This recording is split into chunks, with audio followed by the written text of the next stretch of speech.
আল্লাহ যখন তার বান্দাদেরকে তিনি যখন জান্নাত দিবেন, আল্লাহ তখন উসিলা একটা খোঁজে। ফেরেশতাদেরকে আল্লাহ বলবে, ও ফেরেশতারা, আমার বান্দাকে তো আমি জান্নাত দিতে চাচ্ছি, দেখো তো সে দুনিয়াতে একটি কোনো ভালো কাজ করেছে কিনা, ভালো কোনো নেক আমল করছে কিনা,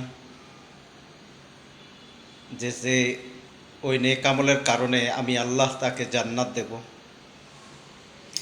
এইভাবে প্রতিটা বান্দার জন্য আল্লাহ একটা উসিলা খুঁজবে। কিন্তু আমরা মানুষ, দুনিয়াতে যদি আমরা ভালো কাজ যদি আমরা করতে না পারি, ভালো আমল যদি না পারি, তা আমাদের জন্য জান্নাতে যাওয়া সবচেয়ে বড় কঠিন হয়ে যাবে। কিন্তু আল্লাহ তো চাবেন যে বান্দা দুনিয়াতে একটি নেক আমল করে আসো, আমি তোমাদেরকে জান্নাত দেব, তোমরা জান্নাতের মেহমান হয়ে যাও।